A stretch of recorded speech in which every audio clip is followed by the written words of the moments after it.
Puis, on parle de style de leadership. Moi, j'aime moins le terme de style de leadership simplement parce que j'ai l'impression qu'il y en a tellement. Puis, c'est un peu tout le temps la même affaire, mais on donne un nom différent.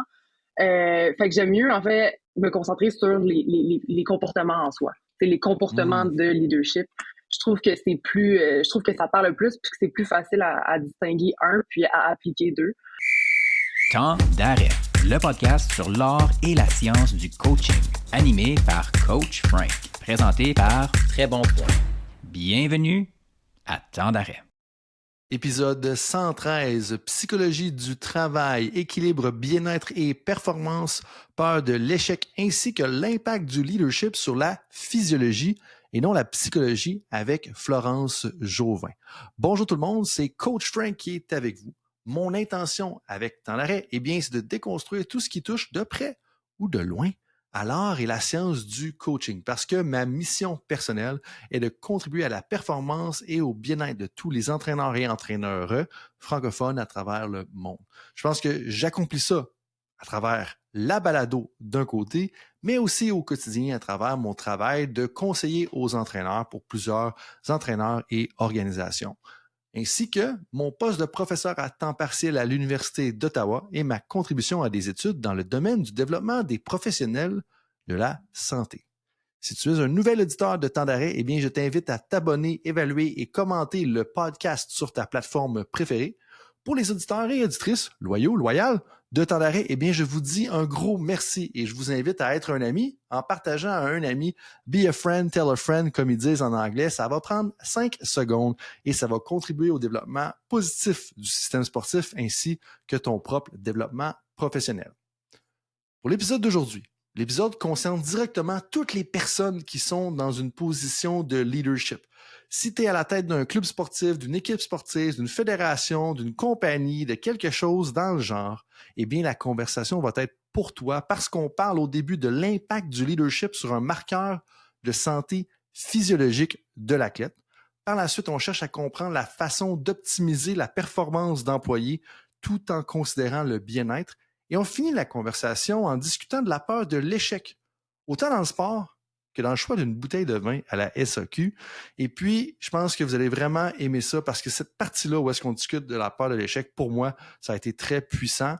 Et puis, on a pu discuter de ça parce que mon invitée, Florence Jovin, elle est doctorante en psychologie du travail et des organisations à l'Université du Québec à Montréal. Elle s'intéresse à l'influence du leadership sur le bien-être psychologique et la performance des employés et des athlètes. Elle combine des données auto-rapportées à des données physiologiques, soit celles de la variabilité du rythme cardiaque. Question d'obtenir un portrait plus complet et plus objectif de la santé psychologique des participants et participantes de ces études. Étant elle-même joueuse de soccer depuis l'âge de 4 ans, elle croit fortement en l'importance d'offrir un environnement psychosocial soutenant à tout athlète ou employé pour favoriser leur développement et leur épanouissement. Bref, une autre invitée qui n'a pas peur de bien délimiter les limites de ses connaissances. Vous allez sentir dans la conversation, quand c'est le temps de plonger, elle plonge, mais quand elle dit « Ah, OK, les données ne sont pas tout à fait concluantes pour l'instant, il faudrait attendre un petit peu », ça pour moi, là, ça m'inspire toujours confiance, puis je pense que je vous invite à faire confiance à tous les propos parce que quand on a une personne qui nous dit et qui nous répond des choses comme ça, le fameux « ça dépend », comme j'en parlais un peu plus dans le coin de l'épisode 40 et 50, ça devrait toujours nous inspirer confiance. Des personnes qui ont la vérité absolue, je pense qu'on devrait toujours un peu plus être méfiant. Et puis ça, je trouve ça super intéressant. Et c'est ce qu'on a avec la perspective de Florence Jovin. Donc, tout le monde, je vous souhaite un bon podcast et je vous remercie encore une fois d'être avec moi dans l'aventure de Temps d'arrêt. Tu as mentionné quelque chose qui a piqué ma curiosité. Tu disais que le deuxième bloc où est-ce que je voulais aller après la deuxième section, c'est un peu plus, c'est plus calé dans ce que t'aimes. Puis quand tu parles de ce que t'aimes, c'est ce que t'aimes dans ta recherche, de ce que t'aimes dans ton doctorat, de quoi tu parles quand tu dis c'est plus calé dans ce que j'aime? Ouais, ben dans le fond, en fait, c'est quand parce que moi, personnellement, je viens du milieu du sport. Dans le sens, j'ai commencé à jouer au soccer quand j'avais 4 ans. Puis j'ai été dans le sens, je joue encore au soccer. Tu sais, je joue plus compétitif, je joue dans des ligues de garage pour le plaisir, mais j'ai tout le temps été dans le monde du sport, ma famille est dans le monde du sport et tout. Puis, en faisant mes études, j'ai découvert assez rapidement que c'est la psycho qui m'intéressait. Puis, bon, la psycho, c'est extrêmement large, tu sais, ça couvre plein de sous-disciplines. Puis, éventuellement, pendant mon bac, j'ai commencé à lire des articles sur la motivation, la passion. Puis, dans le fond, les articles reflétaient exactement l'expérience que moi, je vivais dans mon sport. Puis, j'ai comme réalisé que la psycho du sport, en fait, c'était vraiment un domaine dans lequel on pouvait aller étudier, on pouvait travailler et tout. Puis, donc, c'est dans le fond, le domaine de la psycho du sport, les environnements sportifs, les interactions entraîneurs, athlètes et tout, c'est vraiment ce qui me rejoint parce que non seulement est-ce que je trouve ça extrêmement intéressant et pertinent à étudier, mais ça reflète peut-être plus mon quotidien actuel, mais ça reflète vraiment l'expérience que j'ai vécue de mes 9 ans à mes 18 ans, 19 ans dans le monde compétitif. Fait que c'est ça, c'est sûr que quand vient le temps de parler de ça, ben je me base tant sur ce que je vois dans les articles que je lis, dans mon étude à moi, que dans mon vécu personnel. Fait que je trouve que c'est vraiment ce qui vient me chercher le plus. C'est incroyable par moment comment est-ce que tu peux lire un article scientifique ou un ouvrage écrit autre, puis que tu dis « Ah, finalement, quelqu'un qui met des mots sur ce que j'ai vécu pendant autant d'années ou telle situation ou des affaires à laquelle j'avais pensé. » Puis je dis « Ah non, il y a quelqu'un à quelque part au Danemark qui a déjà réfléchi à cette question-là. » Puis moi, tu as renvoyé justement la question de comment est-ce que ça reflète justement tes expériences ou quels éléments de la recherche ou qu'est-ce que tu as découvert ou qu'est-ce que tu as croisé dans tes lectures qui a justement reflété un peu ton parcours, tes expériences dans le soccer? Mm-hmm. Ben, je te dirais, c'est beaucoup l'influence que l'environnement comme psychosocial a sur moi. Dans le sens où, tu sais, pour faire une histoire courte, j'ai commencé dans une équipe quand j'avais, mettons, juste à mes comme 14 ans. Puis, ben, je le dis humblement, là, mais j'étais parmi les bonnes de l'équipe. Là, je me démarquais quand même beaucoup sur le terrain. Puis, éventuellement, bon, l'équipe s'est un peu dissoute. Les filles ont changé d'équipe, le coach est parti. Donc, j'ai dû changer d'équipe moi aussi. Puis, je me suis ramassée, c'était au civil. Là, fait que dans le fond, j'ai changé de ville. Puis, ben, en fait, en changeant d'équipe, j'ai vu ma performance complètement diminuer. Là. C'est comme si je maîtrisais plus. J'étais capable de faire au niveau technique, j'étais capable de faire les passes, j'étais capable de courir, j'étais capable de faire les kicks, mais je produisais plus. Là. Sur le terrain, il n'y a plus rien qui fonctionnait. Puis, ben, je savais que j'étais beaucoup, beaucoup plus stressée. Je savais que j'étais rendue dans un milieu anglophone. Fait que peut-être que j'étais un petit peu moins à l'aise parce que dans le temps, mon anglais était peut-être un petit peu moins développé qu'il l'est à ce jour. Puis, mais je comprenais pas nécessairement pourquoi j'étais stressée, tu sais. Puis, ben, éventuellement, justement, en faisant des lectures, ben, j'avais peut-être une relation moins proche avec mon entraîneur. J'étais moins proche avec les filles. Puis, évidemment que ça a une influence sur moi, mais quand j'avais 14, 15 ans, je le réalisais pas. Fait que c'est ça, je pense que c'est ça, en fait, qui a fait c'est ça qui s'est passé, tu sais. C'est ça qui explique. Puis, ben, ça a beaucoup de sens à ce jour, là, quand tu y penses, mais ouais, je dirais que c'est ça qui a reflété le plus, puis qui a fait genre, je veux aller dans ce coup du sport. C'est fou des fois comment est-ce que tout le monde le sait, mais personne ne le sait en même temps que le leadership, la dynamique sociale a un impact sur les performances. Puis quand je dis que tout le monde le sait, c'est que souvent tu vas entendre des discours comme tu sais, d'avoir une équipe soudée, ça va nous aider à mieux performer. Mais en même temps, c'est tellement difficile à quantifier puis à faire le lien direct entre cet effet-là et les résultats de l'équipe, même si c'est des travaux récents justement qui le font, que je trouve ça intéressant. Puis c'est comme des fois, on l'oublie justement que ça va être là-dedans, puis on va pas réaliser les changements un petit peu des personnes. Puis ce que tu me dis, ça me fait penser récemment avec des entraîneurs, puis pour différentes lectures, je me suis penché sur l'approche biopsychosociale, tu sais, puis comme bon, tu as la biologie de l'athlète, la psychologie, l'environnement, le côté social. Tu sais, tu as un peu fait référence en parlant du psychosocial. Moi, ce que je serais curieux d'entendre et de savoir où est-ce que tu en es ou qu'est-ce que tu penses par rapport à ça, c'est laquelle, peut-être, ces trois bulles-là est la plus sous-estimée à tes yeux? Parce que tu es dans si je comprends bien, quand tu as joué, ou ça, c'est le côté social qui a vraiment changé.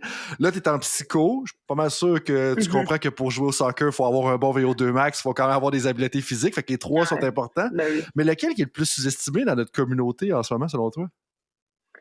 Le plus sous-estimé? Ben, c'est sûr que ça serait entre le psycho et le social.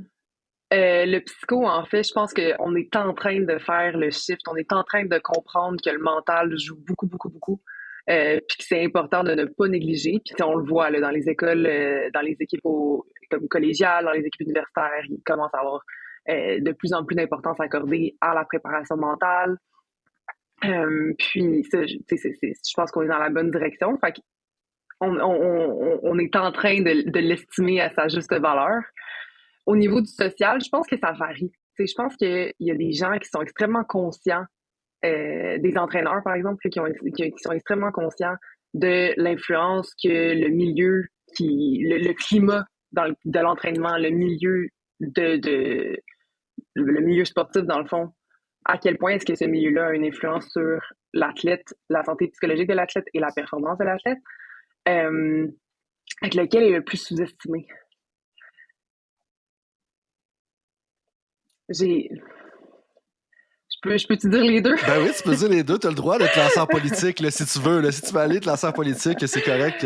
Des fois, avoir du ça nouveau, ça peut être bon. Mais justement, je pense que cette réponse-là, c'est les deux, mais aussi, elle est tellement spécifique à la situation, peut-être à l'athlète, peut-être à l'équipe, dépendamment du contexte puis de l'environnement. Tu sais, c'est sûr que si je pense, mettons, à ce que Jacques Forêt partageait sur le podcast, je pense que l'épisode 91, ben, tu sais, c'est sûr que si j'ai bien compris ce qui se passait avec l'entraîneur de ski à cette époque-là, ben, il y avait un environnement psychologique bonifié, en ayant l'accompagnement de Jacques, en ayant l'accompagnement de personnes. Mais peut-être que je pense, puis en bout de ligne, je pense qu'on devrait tous réfléchir, dire, hey, c'est quoi peut-être la bulle qui est la moins dominante de notre côté? Parce que moi, une des choses qui me purge, c'est peut-être un peu fort, mais qui me tanne à certains moments, c'est que je pense qu'on oublie qu'on est des experts avec un marteau.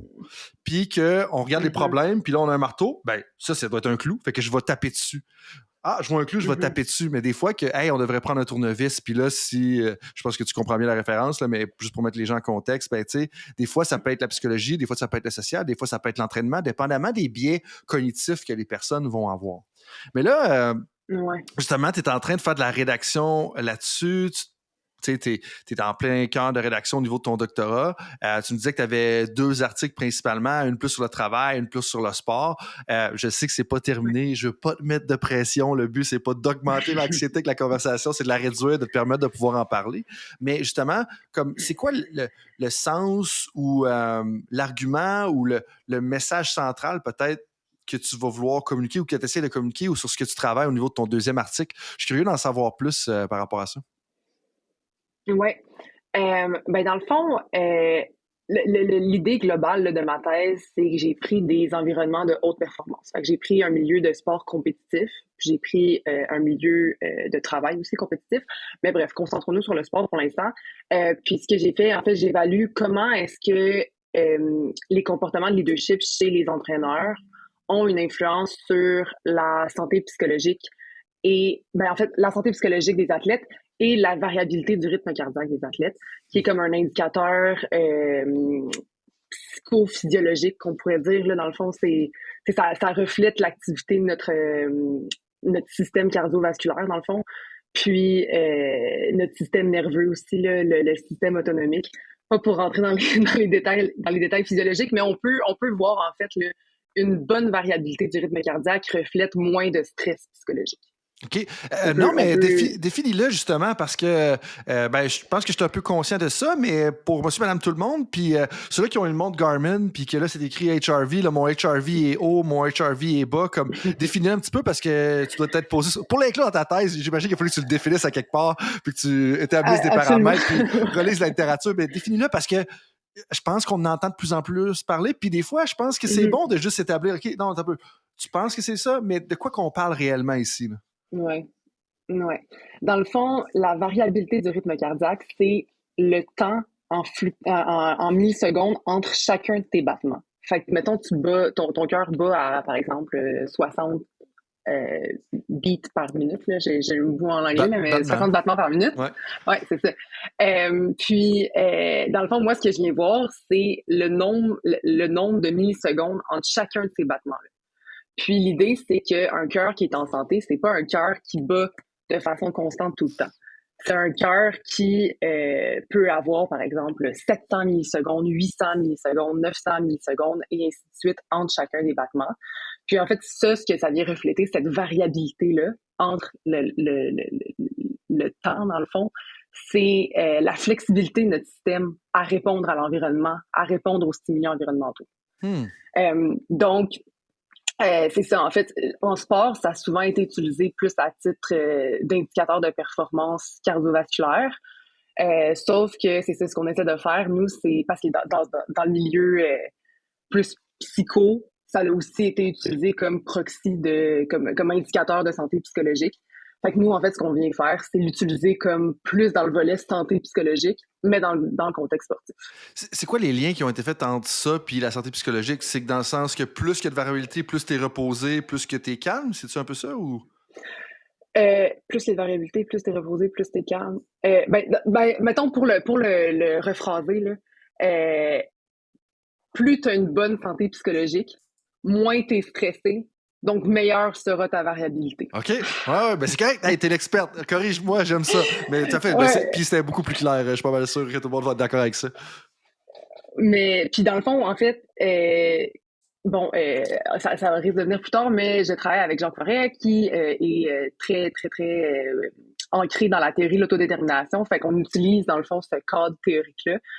Puis ce qu'on cherche à faire, c'est de rajouter de l'objectivité à la théorie en associant les besoins psychologiques que Jacques avait mentionné dans son épisode 91, si je me trompe pas. Puis, on risque d'en parler un petit peu plus tard, mais tout ça pour dire qu'on cherche à voir est-ce que les gens qui ont des besoins psychologiques satisfaits ont une variabilité du rythme cardiaque qui est plus optimale. Puis, est-ce que c'est le cas? Parce que là, tu as commencé par l'introduction, puis là, je pense que c'était important de définir le HRV, la variabilité de la fréquence cardiaque, fait que le VFR en VFC en français, peu importe l'acronyme. VFC, ouais. En introduction de ce concept-là, tu as mentionné le leadership pour avoir un impact là-dessus. Comme, c'est quoi le lien, puis qu'est-ce que tu as essayé de trouver? Parce que ça, c'est majeur, là, si on est capable de faire un lien entre les deux, puis de dire que hey, c'est non seulement une question de performance, une question d'avoir du fun, mais physiquement, les athlètes vont mieux se porter. Ben, c'est exactement ça. Puis, tu sais, la première question que tu m'as posée, c'est quoi que tu veux faire avec ta thèse? Puis, c'est un peu ça, dans le fond, c'est qu'il y a beaucoup, beaucoup, beaucoup d'études qui ont démontré qu'un leadership, un leader qui est comme positif, là, entre guillemets, va entraîner des conséquences positives chez ses employés, chez ses athlètes, et un leader plus négatif, on reviendra avec les termes plus spécifiques après, va entraîner des conséquences plus négatives. Mais nous, en fait, on veut aller au-delà de ce que l'athlète, mettons, va dire qu'il ressent. Donc, je vais pas juste te demander si tu es engagé. Je vais littéralement aller mesurer comment est-ce que tes perceptions de ton entraîneur ont une influence sur ta santé. Je veux pas rentrer dans la santé cardiaque, mais ta santé psychophysiologique. OK. Puis en fait, notre argument, c'est que si on trouve, puis pour l'instant, c'est ça, je veux pas rentrer trop dans les détails de mes résultats parce que je suis pas encore, on n'a pas encore déterminé là, exactement comment le mesurer ou comment l'interpréter, je vais dire. Ouais.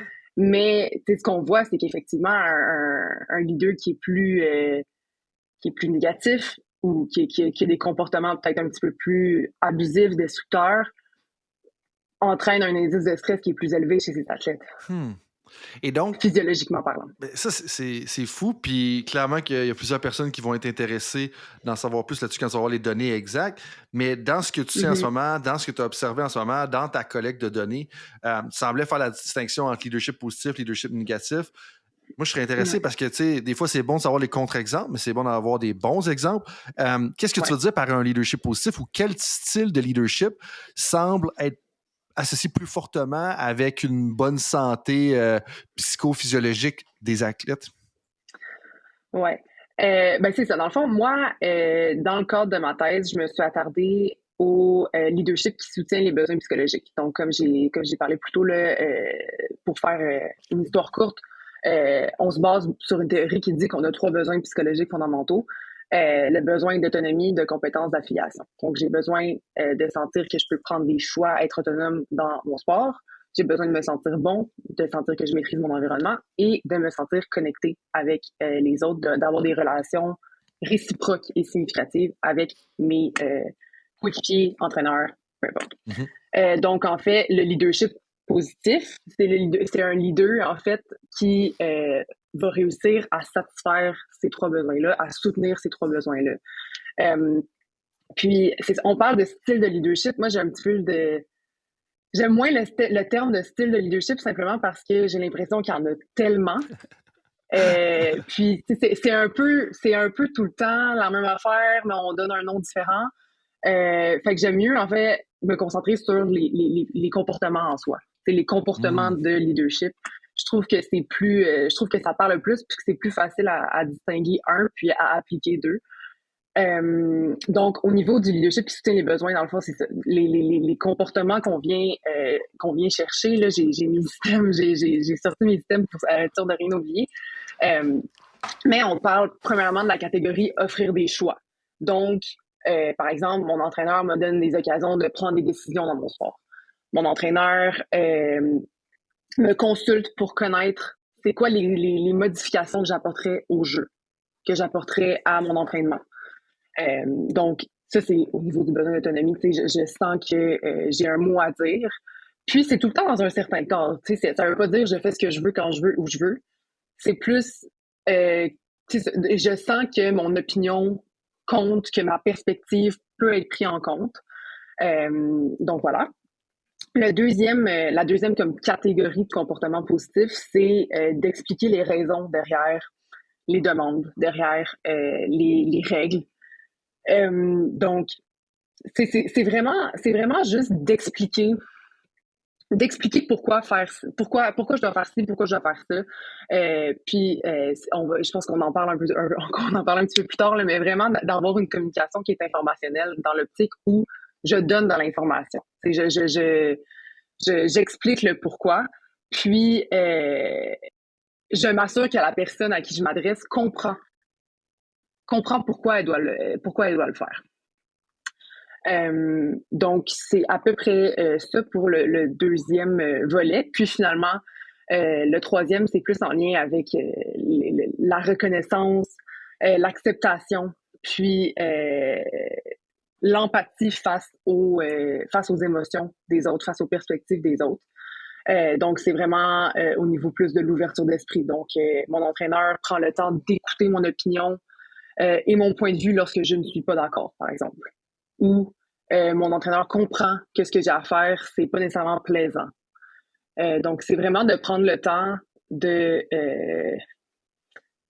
d'aller, dans le fond, comprendre l'expérience que vit l'athlète et ne pas juste lui imposer cette expérience-là. Puis, qu'est-ce que tu dis par acceptation? Puis là, je te lance la question-là, puis je vais te donner un peu de temps pour y réfléchir parce que tu me mentionnes ça. Puis je sais qu'il y a des entraîneurs, des professionnels de plein de milieux qui entendent ça, puis c'est comme, tu sais, à un moment donné, là, je veux bien être empathique, là, mais à un moment donné, c'est comme, c'est ça la job. La job, c'est de patiner pendant 1 minute, puis tes jambes vont être lourdes, puis ça fait partie de la vie, puis quand tu arrives dans les séries éliminatoires, ça va être ça, tu sais. Ouais.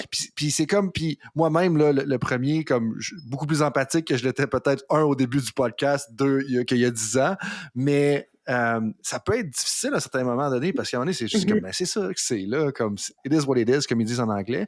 Comment est-ce que vous regardez l'acceptation, l'empathie, puis c'est quoi les genres de comportements qui sont peut-être à préconiser justement si on veut avoir un leadership qui est un peu plus bienveillant, si on veut? Oui, ben dans le fond, au niveau de l'empathie, c'est sûr que, comme tu dis, il y a une job à faire, donc ça peut pas être t'es tout le temps dans l'émotion de l'autre. C'est pas une question de tout le temps reconnaître et accepter. C'est plus de créer une dynamique qui, à long terme, l'athlète se sent en sécurité, se sent à l'aise de partager son ressenti. Fait que ça veut pas nécessairement dire qu'à chaque jour, t'arrives, Puis du début de la pratique à la fin de la pratique, on est dans l'empathie. Ça veut juste dire par exemple, l'athlète arrive, puis tu lui demandes comment tu te sens aujourd'hui. Juste pour, prendre conscience de son état quotidien. Parce que si, par exemple, il s'est passé quelque chose dans sa vie personnelle, il peut arriver à l'entraînement puis être déboussolé, ce qui va pouvoir expliquer potentiellement ce qui se passe pendant l'entraînement ou ce qui se passe pendant une compétition. Fait que de premièrement être au courant de ce qui... c'est juste un « allô », comme « as-tu passé une belle journée ?» puis dans un ou comment tu te sens aujourd'hui, est-ce que tu es en forme, de prendre un peu juste le temps, puis d'avoir la curiosité de savoir comment tes athlètes vont. Puis en fait, c'est que ça va aussi ouvrir un climat de partage. Fait que l'athlète va se sentir plus à l'aise éventuellement. C'est peut-être pas la première fois, mais à long terme, ça peut entraîner des effets positifs dans l'optique où les athlètes vont être plus à l'aise de partager, justement. Puis ils vont se sentir potentiellement, même s'ils se font pas demander la question, vont peut-être être vont ressentir qu'ils sont dans un climat de comme non-jugement puis d'ouverture face à ça. Mais ça revient, oui, mais tu sais, avant d'aller plus loin, justement, pour moi, en fait, la nuance que tu as faite, elle est super importante. Elle est subtile, puis je pense que ça a été bref, mais je pense que c'est important de la capter. Où est-ce que c'est pas nécessairement dans chacune de tes actions au quotidien, dans chaque chose que tu vas faire, c'est plus dans le climat général. Puis ça revient à ce qu'on parlait au départ, tu sais, dans le biopsychosocial, d'avoir l'environnement qui va faire que les personnes vont se sentir acceptées, qui vont sentir qu'il y a de l'empathie, puis que si jamais ils ont un besoin, qu'il y a quelque chose, ils vont pouvoir le combler par X, Y, Z, tu sais. Puis ça, je pense que c'est important parce que des fois, je trouve que... Puis la difficulté que j'ai en ce moment, puis je suis sûr qu'il y a plein de personnes qui ont la même difficulté, c'est que comme, oui, on veut prendre soin des gens, mais à un moment donné, tu sais, comme, faut écouter les gens, mais à un moment donné, il y a comme il y a un pendule, là, où est-ce que, OK, on n'écoute pas pantoute les personnes de notre environnement, puis là, on écoute chacune de tes petites sensations à chaque fois qu'il y a un poil qui se lève sur ton bras ou à chaque fois qu'il y a un petit quelque chose qui se passe pas bien. Puis là, c'est comme, où est-ce qu'on se situe là-dedans?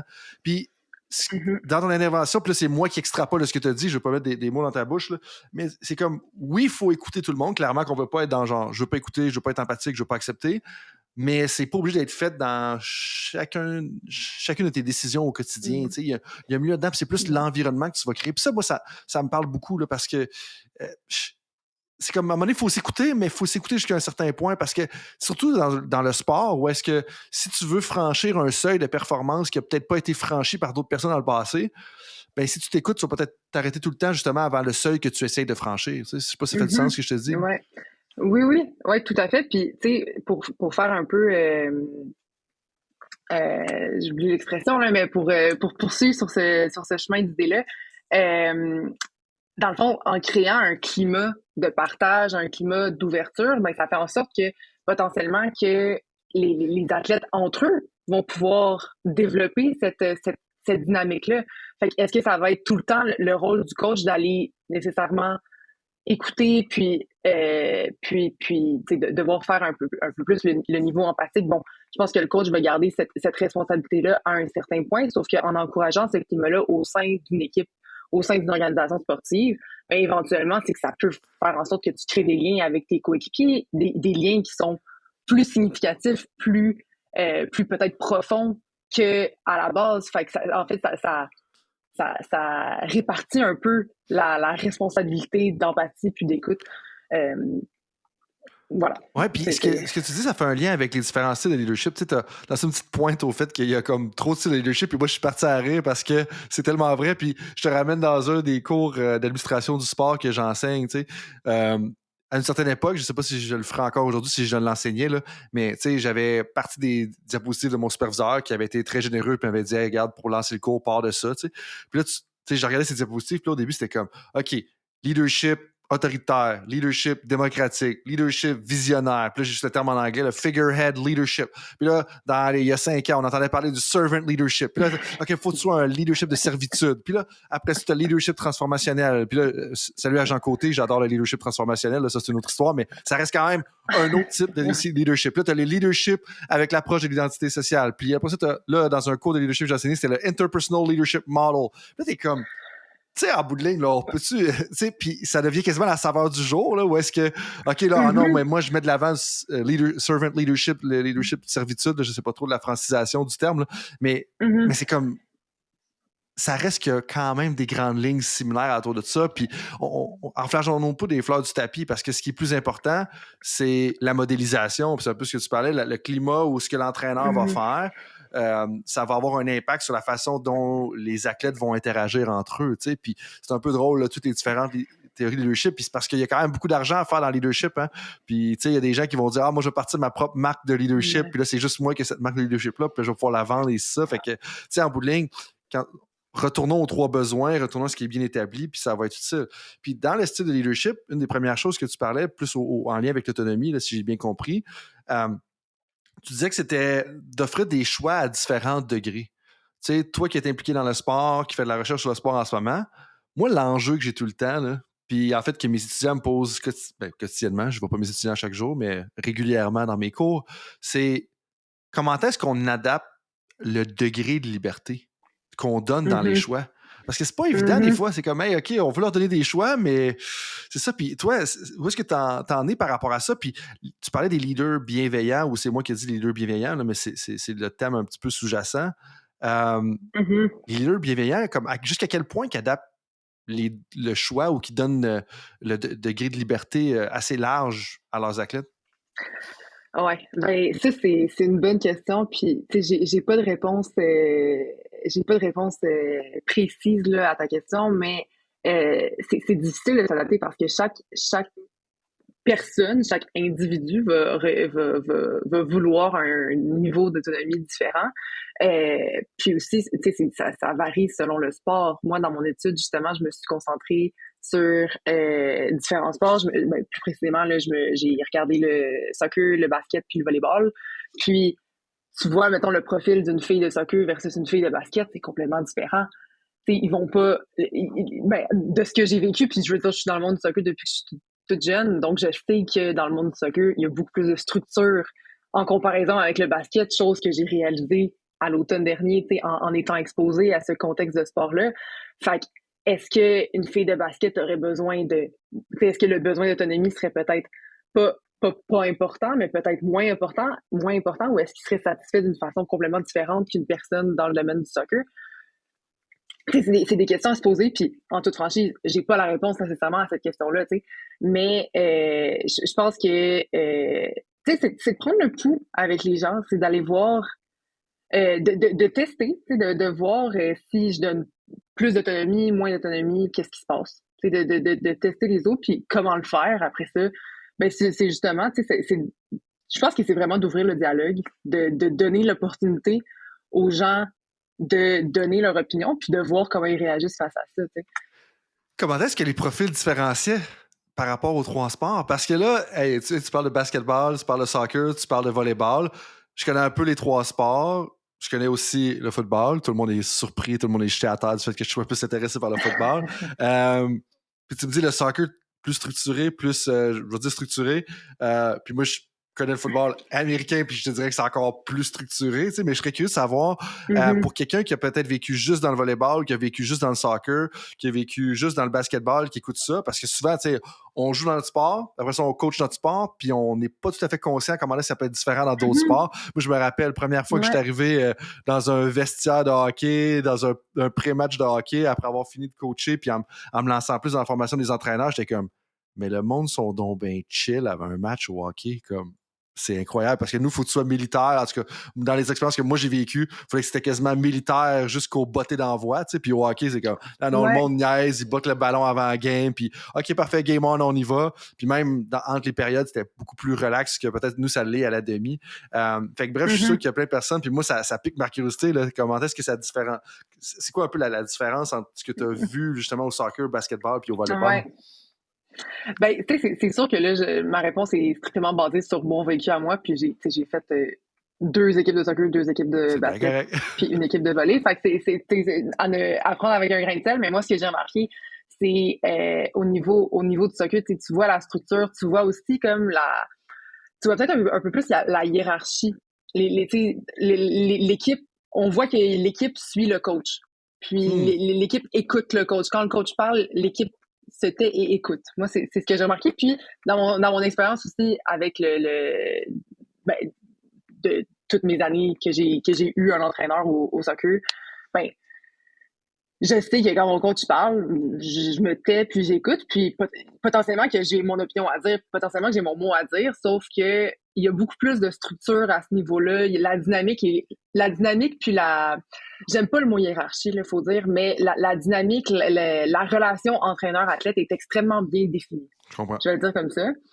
Au niveau du volleyball, je te dirais que c'est assez similaire. Moi, j'ai pas trop vu de différence entre le volley puis le soccer. Volley, il faut dire que j'avais juste une équipe féminine. Puis ensuite, au niveau du basket, c'est ça, je pense que c'est bien dit quand on dit la relation entraîneur-athlète est peut-être moins est définie dans l'optique où c'est clair qui est l'entraîneur, qui sont les athlètes. Mais il y a une relation moins hiérarchique, c'est ça, c'est beaucoup plus moins structuré, moins on dirait que j'ai pas le mot exact, mais tu sais, les athlètes sont peut-être plus à l'aise de partager leur opinion, plus à l'aise d'exprimer leur ressenti comme ils l'exprimeraient à leur coéquipier ou leur ami. Ils vont parler, ils vont être beaucoup plus moins formel. Ouais. Puis ça, le décret comme ça peut être influencé par tellement de choses. Puis là, on comprend que c'est trois exemples que toi, tu as vécu. Puis ça, je pense que tout le monde est conscient de ça. Puis, je veux dire, la majorité des équipes de basket que j'ai côtoyées, j'irais un peu dans le même sens, que c'est un peu plus égal ou comme il y a moins de statut, là, si on veut, ou de relations de pouvoir peut-être entre les personnes en place. Mais ça dépend tout le temps, puis je pense pas que tu disais le contraire, là, mais ça dépend de la personnalité de la personne en place, ça dépend du milieu, ça dépend de la culture de ton sport. Puis ça, je pense que c'est important à prendre en considération. Puis des fois, on l'oublie. Puis exemple, quand tantôt qu'on parlait du psychosocial, j'en ai justement parlé avec deux entraîneurs d'un bon niveau dans des sports, on va dire, d'arts martiaux. Là, fait qu'on pensait à tous les sports où est-ce que karaté, judo, MMA, puis ces choses-là. Puis j'en parlais récemment avec deux sports qui sont vraiment à un bon niveau avec les arts martiaux. Puis je pense que des fois, par la culture de ces sports-là, qui est très, on reconnaît le sensei, puis le sensei, c'est le maître à bord, et comme, puis tu sais, ça a des belles valeurs, là. Comme moi, j'ai grandi dans le karaté dans mon jeune temps, là. Dans mon jeune temps, je commence déjà à parler de même. Mais bref, j'ai grandi dans le karaté, puis c'est comme, tu respectes absolument le sensei. Mais des fois, de le refléter à ces personnes-là, puis de comprendre justement que, à cause de la tradition du sport, ça fait que peut-être que les athlètes vont moins s'ouvrir à toi. C'est fait comme, ah oui, c'est vrai, tu sais. Ben oui, tu sais, parce que c'est tellement... Ils sont conditionnés depuis l'âge de 4 ans à faire comme, non, sensei, c'est le grand maître à bord et on ne doit absolument pas manquer de respect. Ce qui est une bonne valeur en soi, tu sais, le respect, mais en même temps, c'est comme, faut être conscient de ça. Oui, non, définitivement. Tu sais, je pense que ça varie. Puis c'est ça, on revient à... Il n'y a pas une façon de satisfaire les 3 besoins psychologiques. C'est vraiment une question d'adaptation, puis c'est vraiment une question de connaître. Dans le fond, je pense que la curiosité, c'est super important pour essayer de comprendre comment est-ce que nos athlètes sont motivés, comment est-ce que nos athlètes souhaitent être écoutés, souhaitent être entendus, à quel point est-ce que nos athlètes veulent avoir un mot à dire dans ça. Fait que c'est Puis ça vient que. C'est variable. Puis toute la conversation qu'on a aujourd'hui vient en fait du fait que j'ai croisé un des articles que tu as écrit, qui a été publié sur theconversation.com, comment garder les employés performants tout en optimisant leur bien-être psychologique. Puis juste ça, comme il y a le côté travail, je sais qu'il y a plein de dirigeants qui écoutent la conversation que juste cette question-là, ça les anime au quotidien parce qu'ils veulent pousser leur monde, entre guillemets, pousser comme s'assurer qu'on est capable d'accomplir des choses et tout ça, mais sans nécessairement intimider, sans créer des conditions malsaines. T'sais. Je pense qu'il y a quand même plus de gens bienveillants des fois qu'on aurait tendance à le croire, de dire « Hey, comme on veut accomplir quelque chose, mais on veut pas le faire en cassant trop de peau à fleurs. » Puis le point avec ça, c'est qu'il y a quelques instants, tu as parlé de communication informationnelle. Puis moi, quand j'ai révisé cet article-là, c'est quelque chose qui m'a parlé beaucoup.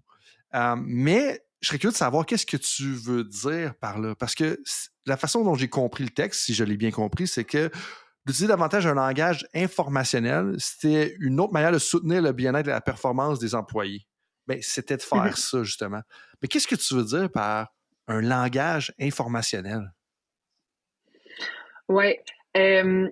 Informationnel, informatif, tu sais, je pense que l'idée, c'est vraiment de donner de l'information à l'individu par rapport à réellement qu'est-ce que tu veux, par rapport à c'est quoi les objectifs, par rapport à si, par exemple, tu lui parles plus à titre de comme feedback, ben, expliquer qu'est-ce qui a fonctionné, qu'est-ce qui a pas fonctionné, pourquoi est-ce que ça n'a pas fonctionné. Ça peut être une conversation ouverte que tu as avec l'individu, mais l'idée, c'est, je pense que le mot à retenir, c'est information dans l'optique où tu cherches à donner de l'information qui est pertinente.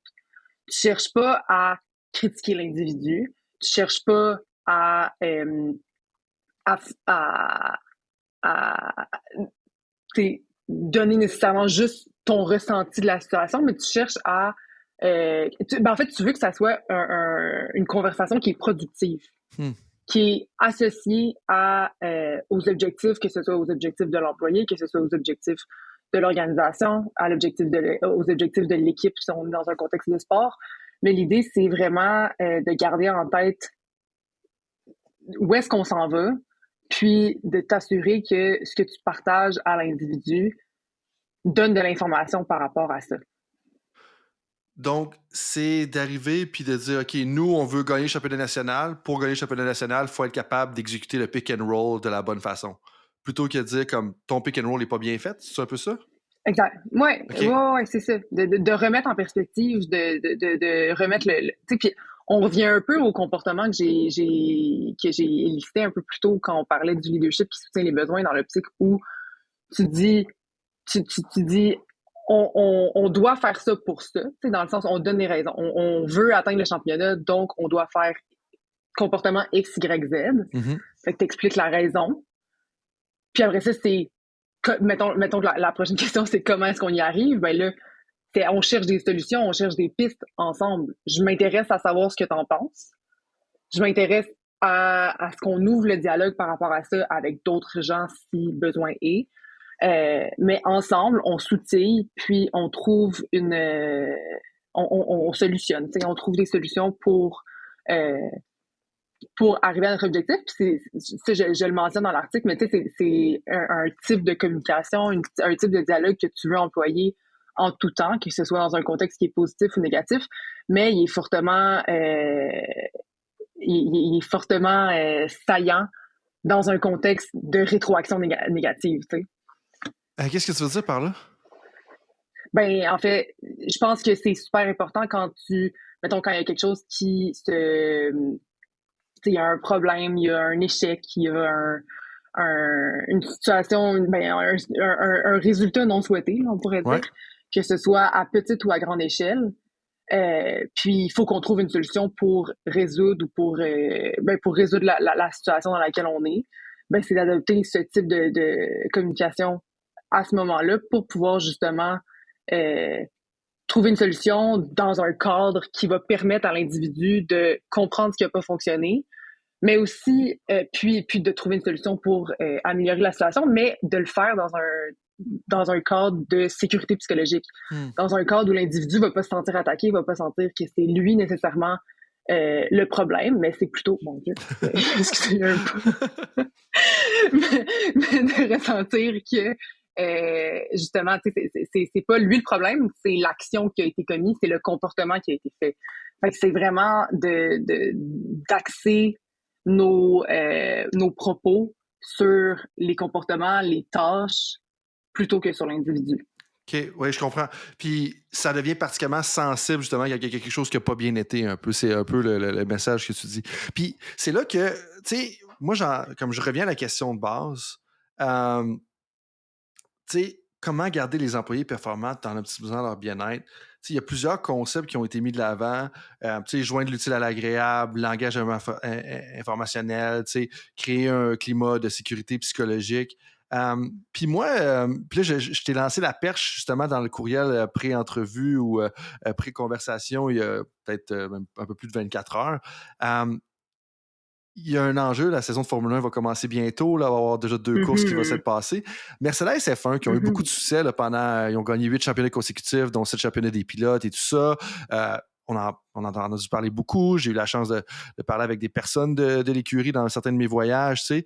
Puis, une chose qui revient souvent quand on écoute le directeur de l'écurie, qui s'appelle Toto Wolff, il parle du no-blame culture. Puis moi, j'ai un peu de déchirement par rapport à ça. Dans le sens que je comprends ce que tu viens de me dire au niveau du langage informationnel, parce que je pense comprendre. Après ça, je comprends qu'on veut pas dire « Hey, c'est de la faute à Florence, c'est de la faute à François, c'est ta faute, François, si on a crashé en fin de semaine ou si on n'a pas gagné. » Puis ça, c'est un peu l'idée du no-blame culture. Mais à un moment donné, comme tu sais, le langage informationnel, la sécurité psychologique, est-ce que c'est réaliste? Parce qu'à un moment donné, à quelque part, là, c'est quand même la responsabilité de quelqu'un si on n'a pas réussi à gagner. Tu sais, admettons que tu es un écurie de Formule 1, puis là, je vais donner un scénario irréaliste, réaliste, mais on s'entend que ça n'arrivera pas souvent. L'aileron arrière, là, à part, puis tu sais, à part au vent, là, pendant que la voiture accélère. Il y a quand même quelqu'un à quelque part qui n'a pas vissé la vis.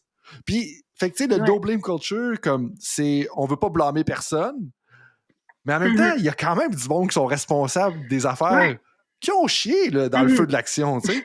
Fait que t'en es où, toi, par rapport à ça, quand tu mélanges un peu de ça? Moi, c'est ce qui me venait en tête quand je lisais l'article. Ouais, ben, en fait, la première affaire que je dirais, c'est oui, t'as raison qu'il y a quelqu'un qui a pris une part de responsabilité à prendre, du moins à un certain niveau. Puis je pense que c'est important aussi de se responsabiliser puis d'ouvrir en fait, de mettre en lumière l'importance de se responsabiliser. Puis je pense que c'est pas quelque chose qui est pas fait dans cette culture-là de F1 de Mercedes. Je pense qu'il encourage quand même la responsabilisation. Après ça, au niveau de la réaction qu'on a face à l'aileron est parti, dans un contexte de communication informationnelle, c'est peut-être plus le qu'est-ce qui s'est passé plutôt de qui a fait ça. Qu'est-ce qui a causé cet échec-là, cet événement-là, plutôt que qui a causé cet événement-là. Puis, entre toi et moi, potentiellement qu'en bout de ligne, la réponse va être la même, mais la personne à blâmer va se sentir beaucoup moins attaquée. Puis, je sais pas comment ça marche, je sais pas c'est quoi je suis absolument complètement détachée du monde de la F1, mais j'ose espérer qu'il y ait quelqu'un qui vérifie quand même si l'aileron, il y a quelqu'un qui est censé le faire.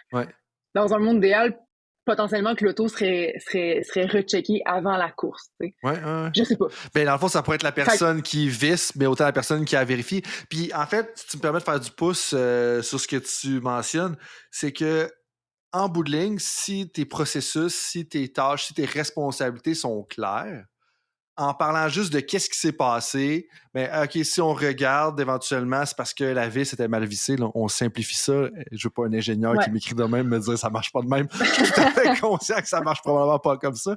Mais le point avec ça, c'est de dire que on va finir par comprendre que hey, la vis, elle a été mal vissée, elle a fini par ça, ou on va se rendre compte qu'elle a cassé, puis ça, ben, au niveau du cassage, c'est peut-être plus l'ingénieur qui a décidé du type de vis qu'il avait à mettre pour tenir l'aileron, par exemple. Mais ça, on peut le faire si les responsabilités sont bien définies. Parce que là, ça va tomber problématique, puis il n'y a personne qui va se sentir concerné. Si ça reste en deux branches, ou en deux planches, ou en deux branches, ou en tout cas, ça tombe en deux branches, en deux planches. En tout cas, bref. En deux branches, je pense. On se comprend. Fait que c'est un peu ça, là. Oui, en effet. Puis, tu sais, ça va venir aussi, tu sais, si les rôles et responsabilités sont très clairs, ben, c'est plus facile de prendre responsabilité après. Puis, c'est plus facile aussi ben,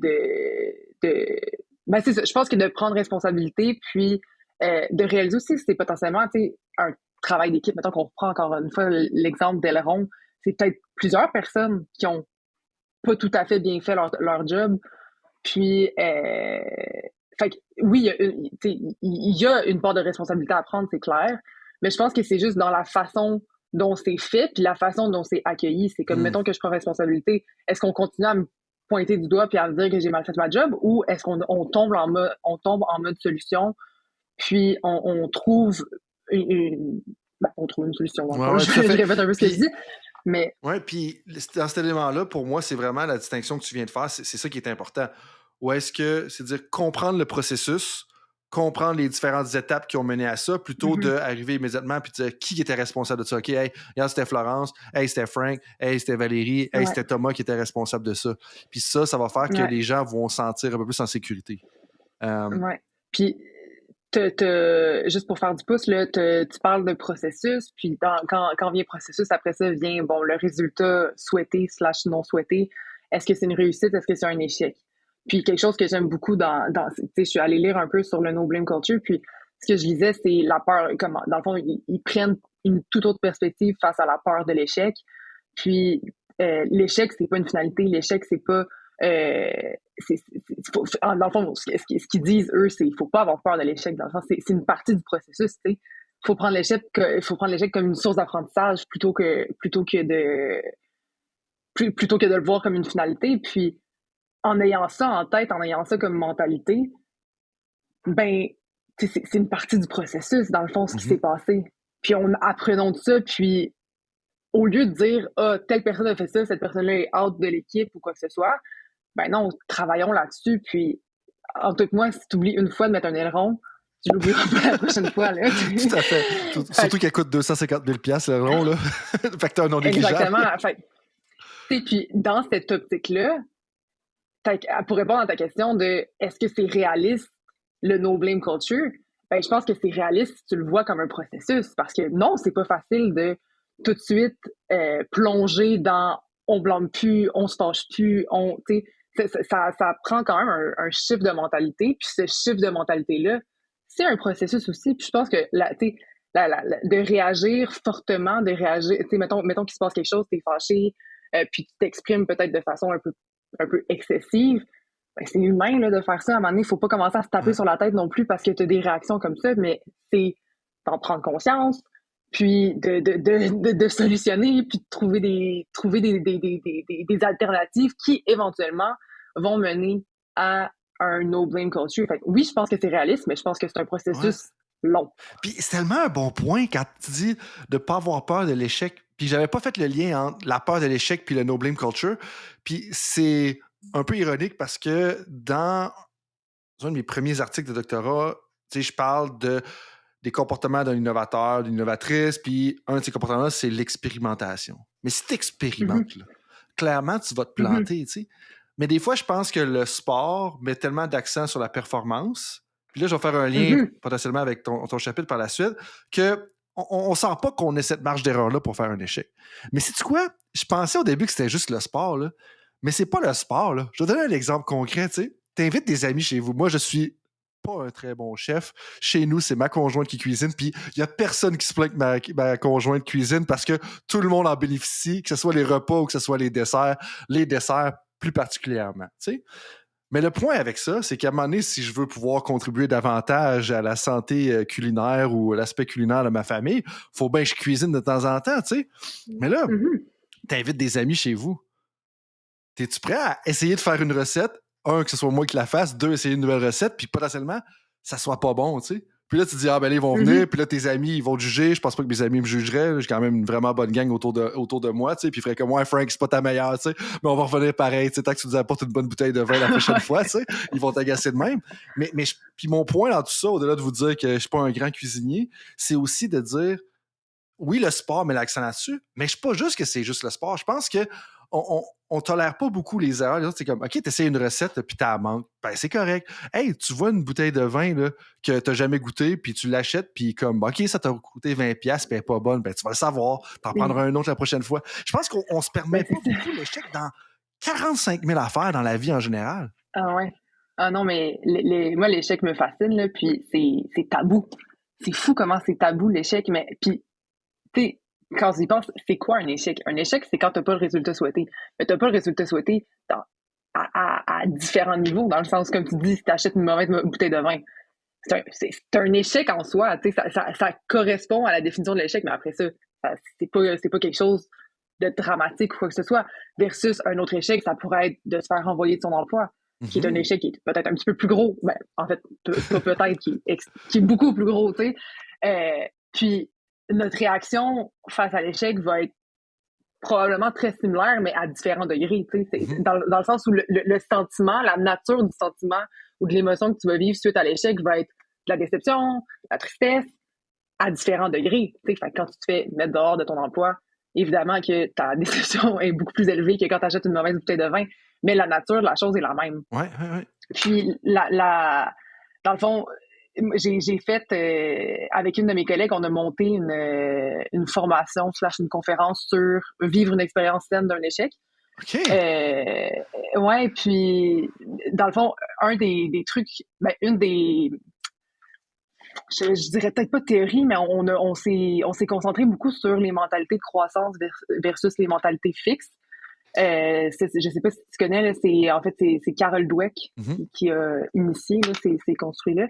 Puis moi, ça m'a beaucoup parlé parce que quand tu penses mentalité de croissance, où est-ce que justement l'échec ne définit pas ta personne, l'échec n'est pas une finalité en soi, l'échec est simplement une source d'apprentissage, puis un rebond, c'est un événement qui va te permettre de rebondir dans toute adversité.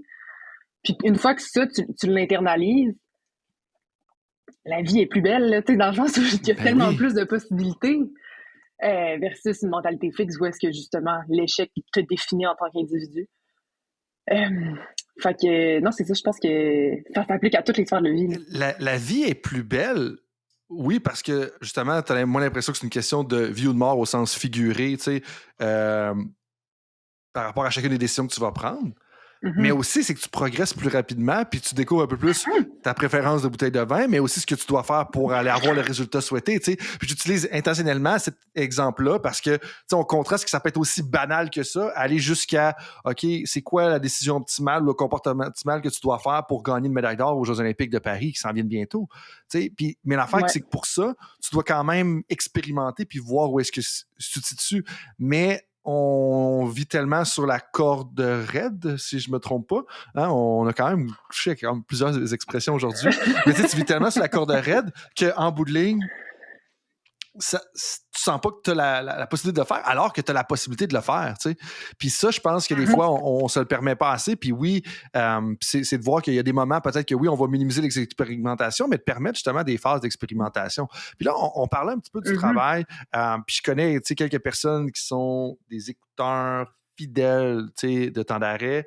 Puis ils sont dans des positions de direction. Puis comme je te disais tout à l'heure, comme ils veulent être des bons dirigeants, des bonnes dirigeantes, ils sont bienveillants. Puis vous avez justement contribué comme première autrice, bravo, pour un chapitre de livre qui s'appelle « Compensating Employees in Ways that Help Them Live a Life They Deem Worth Living ».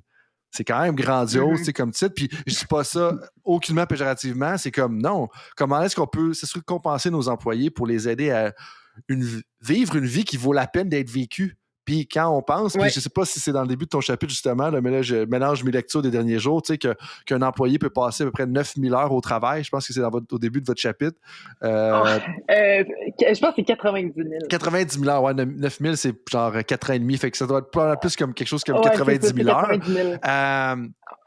C'est quand même important, tu sais. Puis la deuxième partie du titre, c'est le lien entre les conditions sociales et la satisfaction des besoins psychologiques. Tu sais, les gens qui ne savent pas trop si ça vaut la peine de lire le chapitre 1, moi je vais vous dire que ça vaut la peine. Mais la deuxième chose, c'est de dire, c'est quoi le message que vous voulez que les gens retiennent à la lecture de ce chapitre-là? Oui. Dans le fond, juste pour faire un parenthèse par rapport au titre, ça s'inscrit dans une plus grande théorie qui est la théorie du decent work, d'où le fait que... Puis le decent work, en fait, c'est comment est-ce qu'on peut atteindre une vie que on considère, on perçoit comme étant une vie qui est... j'ai successful en tête, là, mais qui est réussie, dans le fond. Ouais. Fait que ça va... C'est juste pour faire la petite parenthèse. C'est ce qui explique la grandiosité. Ben non, mais vas-y, puis permets-moi de t'interrompre là-dessus parce que, justement, le chapitre est à l'intérieur d'un livre qui s'appelle Decent Work Worldwide, donc travail décent à l'échelle mondiale. Puis moi, je suis vraiment curieux d'en savoir plus parce que je me dis, un peu, le prochain livre, c'est quoi? C'est Decent Sport Worldwide?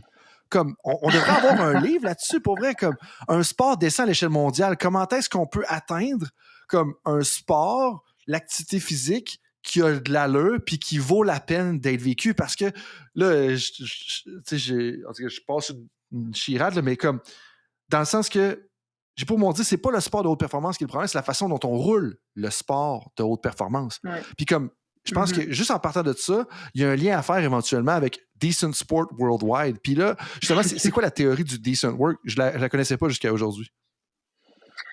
Ouais, ben dans le fond, c'est de façon globale, c'est des facteurs, je pourrais dire, là, qui ont été identifiés qui permettent, dans le fond, aux individus de vivre une vie avec dignité, autonomie, indépendance. Puis, dans le fond, nous, dans le chapitre, je ne serais pas à l'aise de commencer à t'énumérer tous les facteurs parce que moi, je me suis vraiment concentrée sur la rémunération globale. Là. Mais, c'est ça, dans le fond, genre, je peux même pas t'en énumérer longtemps. Mais la rémunération globale, ça serait comme un des facteurs. Puis nous, c'est lui sur lequel on s'est attardé. Ouais, OK. Puis c'est quoi le message un peu à retenir de tout ça, justement, par rapport à la compensation? Parce que moi, j'entends juste là dire comme, tu sais, je veux dire, la croyance générale, je sais pas si je suis conscient de la croyance générale, mais en tout cas, bref, ma croyance générale, c'est que une certaine compensation financière est nécessaire, mais une fois que tu as atteint un certain seuil, c'est plus la compensation financière qui va déterminer si tu es heureux ou si tu es dans un état de bien-être. Ouais. Puis justement, moi, ce qui m'intéresse, c'est quoi le message général? Parce que, tu sais, je l'ai lu / survolé en diagonale. Puis je sais que j'ai déjà eu cette conversation-là avec un dirigeant d'une fédération sportive, dire, hey, comme, y a-t-il une compensation financière qui dit, hey, mon employé va être heureux puis va être dans un état de bien-être? T'sais, y a-t-il un chiffre magique comme il y a un TED Talk, je pense qu'à un moment donné, qui parlait de 75 000 $ ou telle autre affaire? Fait que, comme, c'est quoi le message? Puis on en est où par rapport à ça? Ouais.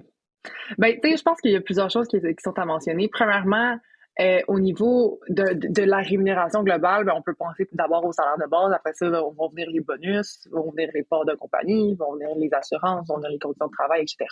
Fait que si on se concentre d'abord juste sur le salaire de base, ben c'est sûr que, tu sais, on vit dans une société où est-ce qu'on recherche une certaine sécurité financière. Fait qu'au niveau de l'employé, le salaire de base doit être suffisant pour justement sécuriser l'employé financièrement. Puis satisfaire ce besoin-là. Ensuite, au niveau organisationnel, ben, il faut être en mesure de donner un salaire de base compétitif dans l'optique de, un, attirer des bons employés, mais deux, les retenir aussi. T'sais, il faut qu'on s'assure qu'on puisse garder la rétention d'employés, là, finalement. T'sais, on veut pas que notre employé qui est notre employé star, notre employé élite, quitte pour aller dans une autre organisation après qu'on l'ait formé parce que l'autre organisation lui offre un meilleur salaire de base. Et ça, c'est la première chose. Ensuite, par rapport au niveau au niveau de saturation, là, le niveau de est-ce qu'il y a un point où est-ce que le salaire arrête d'avoir un effet positif? Il y a une étude en 2018 qui est sortie qui, en fait, a sondé 1,7 million d'individus à travers 164 pays. Ouais, c'est ça, c'est quand même, qui a sorti que, dans le fond, après 90 000 $, les gens, ben, en fait, le salaire de base cesse de prédire une évaluation plus positive de notre vie. Donc, après le seuil de 90 000, les gens ne considèrent pas nécessairement leur vie comme étant n'évaluent pas nécessairement leur vie comme étant plus positive, plus meilleure, tu sais. Fait que ça, c'était pour l'évaluation de la vie, ben la satisfaction, en fait, l'évaluation de la satisfaction de notre vie. Puis le 75 000 dont tu parles, c'est un autre seuil qui est plus par rapport au bien-être émotionnel. Puis dans le fond, ce que ça disait, c'est que dans le fond, le salaire prédit une augmentation du bien-être émotionnel jusqu'à 60 à 75 000 $. C'était comme un seuil, là, 60 à 75 000 $. On parle de dollars américains aussi, là, je le mentionne. Puis, en fait, ce qui est intéressant avec ça, c'est que une fois passé ce seuil-là, on voyait une diminution du bien-être. Comme le salaire augmentait, mais on voyait une diminution du bien-être émotionnel. Puis, ce que les auteurs ont mentionné, c'est que quand tu as un emploi qui est plus rémunéré, généralement, ça vient avec des emplois qui ont peut-être des demandes différentes, des demandes plus importantes. Puis, ce que les auteurs suggéraient, c'est que potentiellement, que c'est cette plus haute demande au travail qui causait la diminution du bien-être émotionnel. Après, Il y a une étude récemment, puis je l'ai pas en tête, là, mais je l'ai lu au mois de janvier, qui est un peu venu contredire ces résultats-là de l'étude de 2018. Fait que c'est à prendre avec un grain de sel. Tu sais, je pense que le contexte aussi de vie 2018, c'est avant la pandémie. Maintenant, on parle d'un contexte qui est tout à fait différent. Fait que à quel point est-ce que l'argent joue un rôle important? Tu sais, je pense que l'argent joue certainement un rôle, mais que ça va au-delà du montant qu'on reçoit par année. Puis, ce qu'on argumente justement dans le chapitre, c'est que c'est beaucoup par rapport à comment est-ce que l'argent est donné. Dans quel dans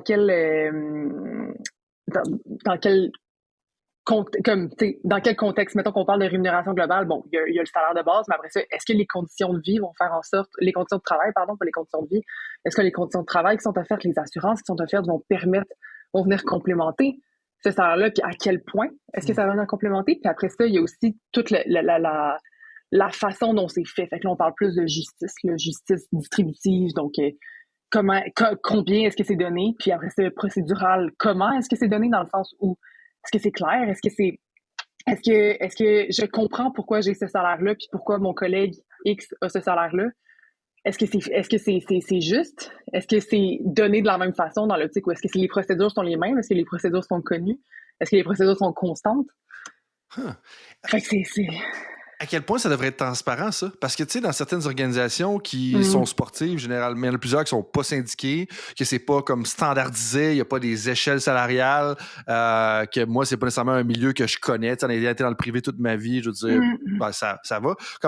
Puis même dans plusieurs coaching staff, là, c'est juste comme, ben, OK, Jonathan, il arrive, lui, il a ça. Après ça, Isabelle, elle arrive, elle va voir ça. OK, Valérie, elle arrive, elle va voir ça. Thomas va arriver, il va voir ça. Comme à quel point on devrait être transparent, puis est-ce que le plus explicite, le plus transparent possible, c'est mieux? Parce que ça peut amener des conflits aussi en même temps, mais en même temps, est-ce que les conflits, c'est parce que c'est fait tout croche? Tu sais? Ouais. C'est une excellente question, puis je pense pas qu'il y a de réponse universelle. Je pense que ça dépend des organisations, je pense que ça dépend de la grosseur de l'organisation. Est-ce que Desjardins devrait faire ça ou est-ce qu'une PME d'une trentaine d'employés devrait faire ça? C'est une discussion qui est complètement différente. T'sais. Fait que je pense qu'un niveau de transparence, c'est quand même intéressant. T'sais, si je sais que à l'UQAM, les seuils salariales sont vraiment exposés, dans le sens où les braquettes là, sont mis en ligne. On peut y accéder, tout le monde peut y accéder, puis tout. Ça, je trouve que c'est bien, dans le sens où comme tu sais où tu te situes, tu sais c'est quoi que tu as besoin. Dans le fond, tu sais c'est quoi, mettons, le niveau d'éducation, le niveau d'expérience, le niveau de ci, ça, que tu as besoin pour te retrouver dans tel bracket, là, j'ai le mot en étendu, français, je pense, mais je suis pas sûr. Ouais. Mais bref, tout ça pour dire que je pense que ça peut être... en fait, c'est juste... L'information est là, tu y as accès. Fait que ça vient comme répondre à ce besoin-là. Après, j'ai été dans une conférence où il y avait comme plein de conférenciers, plein de panélistes qui parlaient un peu, qui provenaient de différentes entreprises puis qui venaient un peu parler de leur système de rémunération puis comment est-ce que ça fonctionnait chez eux. Puis il y en a de toutes les sortes. Il y en a où est-ce que le salaire, l'augmentation salariale se définit dans une conversation Teams où est-ce que tout le monde pitch des chiffres puis on s'entend sur OK, telle personne devrait recevoir tel salaire. Fait que, puis ça semblait fonctionner pour eux, ça semblait être la solution pour leur entreprise, chose qui moi je trouve ça cool que comme tout le monde ait son mot à dire et tout. Mais ça, je suis bien consciente que c'est pas nécessairement une possibilité dans des entreprises qui sont, si on parle de 45 000 employés, c'est un contexte qui est différent. Fait que c'est ça, dans le fond, la transparence, moi, je pense que c'est bien à un certain niveau. Puis c'est sûr que, comme tu dis, ça crée d'autres conflits dans une optique où, des fois, de pas savoir, de ne pas être au courant de l'injustice, il y a des personnes qui préfèrent ça, tu sais. Puis ce que tu me dis, moi, en général, ça me ramène à... OK, d'abord, la première partie de ce qu'on a dit, c'est il y a clairement un seuil. Jusqu'à un certain point, il y a un seuil pour dire, OK, là, on a une possibilité qu'il y a du bien-être. Mais après ça, c'est je vais dire par tranche de 10 000, là, ça, c'est moi qui ai décidé ça de façon tout à fait éditoriale. C'est mon podcast, je peux le faire. OK? Ben, c'est de dire 10 000 de plus, mais à quel prix? Parce que là, ce que tu disais, quand la courbe elle commence à redescendre, c'est de dire, OK, on augmente à 90 000, 100 000, 110 000, 120 000. Mais si toi, en tant que patron, tu dis, ben là, à cette heure, tu fais ce chiffre-là, mais je m'attends à ce que tu fasses dans le monde sportif plusieurs fins de semaine, que tu fasses ça. Ben là, c'est comme la personne, comme, ben, avoir su, je l'aurais juste pas pris. J'aimais mieux mon ancienne condition un petit peu, tu sais. Ben, tout à fait. Puis ça, encore une fois, c'est personnel à chacun. Si t'es une mère de famille avec 3 enfants, puis tu souhaites passer beaucoup, beaucoup de temps avec ta famille, versus si t'es une personne célibataire qui est très, très, très orientée vers sa carrière, le discours va être complètement différent. Fait que, est-ce que c'est de complètement enlever ces opportunités-là? Peut-être pas, mais c'est d'offrir une panoplie de choix, tu sais. Ouais. Puis c'est de sonder aussi tes gens par rapport à qu'est-ce qui valorise. Tu sais. Est-ce que les gens valorisent les semaines à 4 jours? Est-ce que les gens valorisent un salaire plus élevé? Est-ce que les gens valorisent des assurances qui sont bénéfiques? Tu sais, ça dépend. Fait que des fois, puis d'offrir, mettons, différentes possibilités de rémunération globale. Encore une fois, à quel point est-ce que c'est réaliste dans toutes les entreprises? Pas nécessairement, là, tu sais, mais c'est d'avoir ces réflexions-là, je pense, qui est important. Oui, puis ça me parle ce que tu dis, puis je pense que le thème général de ce qu'on a discuté, c'est d'avoir une conversation bidirectionnelle. Tu sais, on en parlait au départ avec l'empathie, l'acceptation, on revient au salaire, puis un peu le même thème où est-ce que, OK, ben, faut qu'il y ait un canal de communication ouvert entre autant le dirigeant, l'employé, l'entraîneur-chef, les athlètes et tout ça, autant pour une question d'avoir un leadership efficace qui va mener à diminuer ta variabilité de fréquence cardiaque ou ou l'augmenter. En tout cas, bref, la rendre plus saine, on va dire ça comme ça. Et puis, justement, jusqu'aller jusqu'au salaire. Puis ça m'amène justement, ça fait déjà un bon petit bout qu'on se parle, Florence. Merci beaucoup de ton temps en pleine rédaction de thèse de doctorat. Je peux comprendre la pression, même si avec les mois et les années, je commence à l'oublier. Mais c'est encore assez frais pour que j'en sois très conscient. Ma première question est claire que j'ai pour toi, c'est tu sais, avec ton expérience d'athlète de soccer, avec les lectures que tu fais, puis en étant dans le marché du travail, puis même dans le domaine du sport, je trouve ça quand même intéressant. Qu'est-ce qui va devenir un avantage compétitif dans le monde du sport à tes yeux dans 10 ans? C'est une bonne question. Je pense que, premièrement, de reconnaître l'humain qui se cache derrière l'athlète, c'est quelque chose qui est, à mes yeux, super important. Puis, c'est une façon de dire, en fait, la curiosité de comprendre l'humain derrière l'athlète. C'est l'ouverture à comprendre l'humain derrière l'athlète. Je pense que c'est ça qui va être super important. Puis, c'est très fortement lié à l'intelligence émotionnelle. Je pense que on parlait tantôt les sphères qui sont peut-être sous-estimées. Ben justement, de miser sur le psychosocial parce que, oui, évidemment, que le bio va toujours, je veux dire, le bio est indispensable à la performance, mais de ne pas négliger l'influence positive que peuvent avoir le psychosocial, que peut avoir, dans le fond, le psychosocial sur la performance, puis même si l'effet est peut-être un peu plus distal et moins proche, ça veut pas dire qu'il est moins important. Fait que de garder ça en tête, puis ouais, ben j'aime beaucoup le terme la curiosité. Je pense que la curiosité, c'est quelque chose qui est super important. Puis ça peut être tant au niveau intellectuel, mais ça peut être au niveau humain aussi. Puis la curiosité humaine, je pense que c'est super. Ça va être un atout. Ouais, on gagnerait à avoir une grande proportion de la société qui est plus curieuse et apprendre à connaître ce qui se passe de l'autre côté. Quel livre est-ce que tu as lu et que tu recommanderais le plus aux gens qui écoutent le podcast? Si c'est dans le contexte, ouais, je pense que c'est une réponse qui est classique. Là. C'est Jacques qui me l'a recommandé, mais c'est le livre Master Your Motivation de Susan Fowler. OK. Et pourquoi?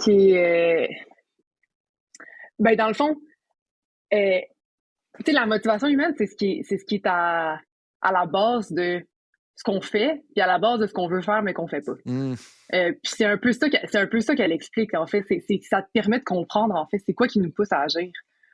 Puis, ça rentre un peu dans la curiosité, dans le... Si tu comprends qu'est-ce qui pousse les individus à agir d'une telle façon, qu'est-ce qui peut les pousser à développer une motivation plus saine, une motivation de plus haute qualité. Rentrons pas là-dedans, là, je pense que Jacques en a parlé dans son podcast, là, mais je pense que ça peut être...